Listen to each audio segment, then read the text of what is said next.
تزينت السعادة في حياتي.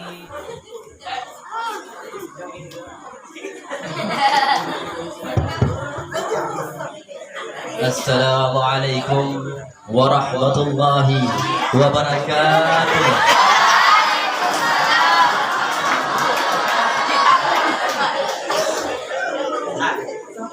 Alhamdulillah, alhamdulillah rabbil alamin. Wal aqibatu lil muttaqin fala udwana illa 'alal zalimin. Wassalatu wassalamu ala asrafil anbiya'i wal mursalin wa ala alihi wa man tabi'ahu ila yaumiddin. Indahnya bunga sakura di Jepang sana. Indah pun kata-kata cinta yang diucapkan oleh seorang remaja. Tapi tidak seindah dengan mengucapkan dengan segala puji bagi Allah yang telah menciptakan langit dan bumi. Langit yang dihiasi dengan bulan, bintang dan matahari, dan bumi dihiasi dengan tumbuh-tumbuhan yang hijau dan lautan yang bergelombang sehingga indah bila dipandang.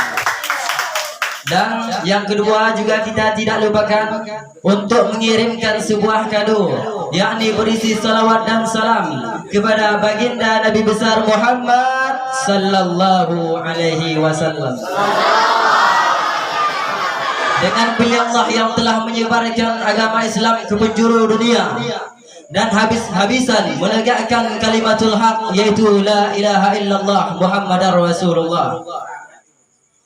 Sampai-sampainya Michael Hazihad mengatakan di dalam bukunya, yaitu the 1% ranking influencing person of history, mengatakan bahwa 1000 orang yang paling terpengaruh di dunia dalam sejarah Nabi Muhammad yang diranking yang pertama. Dalam arti kata, kejeniusan pemikiran Nabi Muhammad melebihi daripada filosof, yaitu Aristoteles dan Plato, dan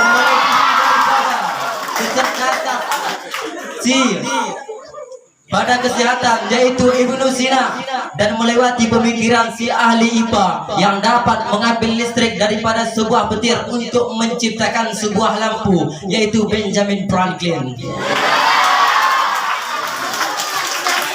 Dan untuk meminta rahmat kepada Allah, untuk diberikan kepada sahabat-sahabat beliau dan keluarga-keluarga beliau, dan tidak lupanya kepada ulama-ulama mutakaddimin dan ulama-ulama mutaakhirin dan ulama-ulama muhtabar yang masih dipersinggahkan oleh Allah Subhanahu wa taala sebagai sirajan munira ataupun lampu penerang bagi hidup kita semua. Dan takdiman wal ikraman saya kepada ayahanda tercinta dan sekaligus menjadi pimpinan Dayah Nurul Kamal Al-Ajiyah, Tunku Haji Muhammad SSI. Dan suatu kehormatan terhadap ustadz dan ustazah dan umumnya terhadap hadirin jamaah Muharram yang dirahmati oleh Allah Subhanahu wa taala. Dan saya berdiri sini tidak lupanya untuk berterima kasih kepada dewan juri dan panitia, perempuan ataupun laki-laki, untuk membicarakan ataupun memperjelaskan bagaimana keutamaan taubat kepada Allah dan bagaimana cara mendapatkan syafaat Rasulullah di yaumil mahsyar nanti. Hadirin jamaah Muharram yang dirahmati oleh Allah Subhanahu wa taala. Saya berikan perumpamaan, ada seorang pemuda pernah mengatakan kepada Allah Subhanahu wa taala, "Ya Allah, apakah Engkau dapat mengampuni segala dosa-dosaku yang aku telah perbuat?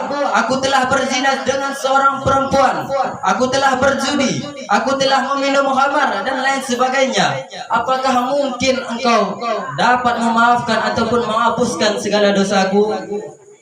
Allah berfirman dalam Al-Quran surah Az-Zura ayat 25 mengatakan bahwa wa huwa alladhi yuqbalu taubata an ibadihi wa yafu an sayi'at wa ya'lamu ma taf'alun wa yastajibu alladhina amanu wa 'amilus salihat wa yaziduhum min fadlihi wal kafiruna lahum 'adzabun 'adzim. Penjelasan daripada tersebut ialah bahwasanya Allah Subhanahu wa taala memaafkan segala perbuatan hamba-hambanya dan menerima segala taubat hamba-hambanya dan mengetahui apa yang dilakukan oleh hambanya. Dan bahwasanya Allah Subhanahu wa taala akan mengijabahkan doamu, permintaan-permintaanmu dengan syarat kau mau beriman kepadanya, dan yang kedua mau melakukan perbuatan-perbuatan yang saleh. Dan orang-orang kafir akan diberikan adab yang dahsyat oleh Allah. Salah satunya kita muslim yang termasuk daripada salah satu daripada golongan-golongan orang yang munafik. Naudzubillahi min dzalik. Semoga Allah untuk menjauhkan kita daripada golongan-golongan orang munafik. Amin amin ya rabbal alamin. Jamaah muhadirin yang dirahmati oleh Allah Subhanahu wa taala, setelah mengetahui daripada keutamaan bertobat kepada Allah dan memasuki secara langsung bagaimana cara mendapatkan syafaat Rasulullah di yaumil mahsyar nanti. Hadirin jamaah muhadarah ataupun muharram yang dirahmati oleh Allah Subhanahu wa taala. Nabi telah bersabda dalam sabdanya, la yadra wajhi thalathatun. Ada 3 golongan yang tidak dapat melihat wajahku nanti.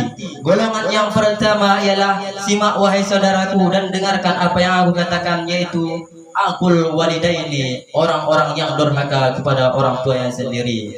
Banyak di antara kita mempunyai ayah dan ibu. Allah menganjurkan kita untuk berbakti kepadanya. Dikarenakan apa? Dilanjutkan daripada yang diriwayatkan oleh Syekh Muslim, yang disabdakan oleh Nabi, ridallahi fi ridha walidaini wa suhtullahi fi suhtu walidaini. Ridha Allah Subhanahu wa taala terletak di keridhaan orang tuamu, dan murka Allah Subhanahu wa taala terletak di kemurkaan orang tuamu.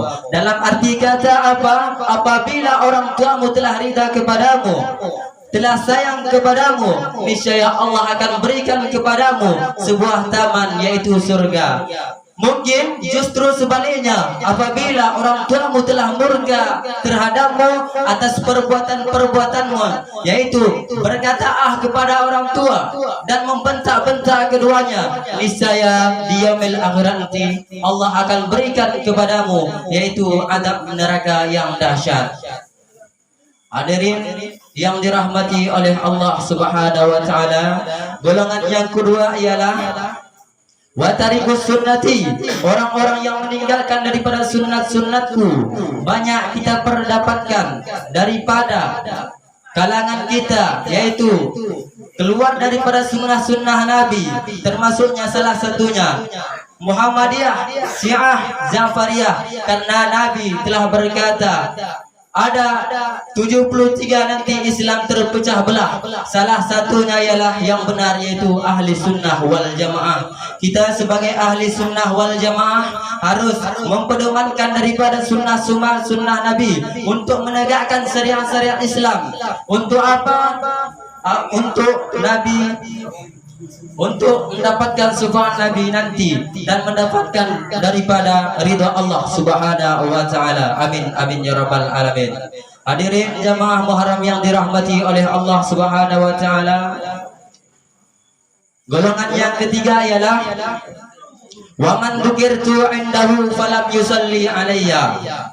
Apabila namaku dikatakan oleh orang ramai dan dia mau berselawat kepadaku.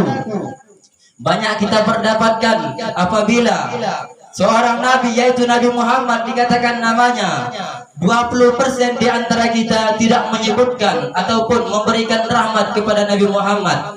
Saya berikan perumpamaan, ada sebuah botol, kemudian engkau isi botol tersebut. Kemudian apabila botol tersebut telah penuh, kemudian apabila botol tersebut telah penuh, maka air yang ditimpa oleh botol tersebut akan tumpah. Begitu juga dengan rahmat Allah Subhanahu wa taala. Apabila kita sering berselawat kepada Nabi, Allah akan curahkan kepada kita rahmatnya. Kesimpulan ataupun intisari yang kita dapat pada hari ini ialah kita sebagai manusia hanya saja hidup di dunia, tidak luput daripada dosa. Oleh karena itu, mari kita beristighfar ataupun bertobat kepada Allah. Karena disambungkan oleh Nabi daripada sabdanya, "Man lam yastaghfirullah fi kulli yawmin marrataini faqad zalama nafsuhu." Barang siapa yang tidak beristighfar dalam satu hari 2 kali, maka dia telah menganiaya dirinya sendiri. Dan sampai sini yang cukup saya sampaikan. Apabila ada kata-kata saya yang salah, mohon dimaafkan. Dan saya akhiri, wabillahi taufiq wal hidayah. Assalamualaikum warahmatullahi wabarakatuh. Waalaikumsalam warahmatullahi wabarakatuh.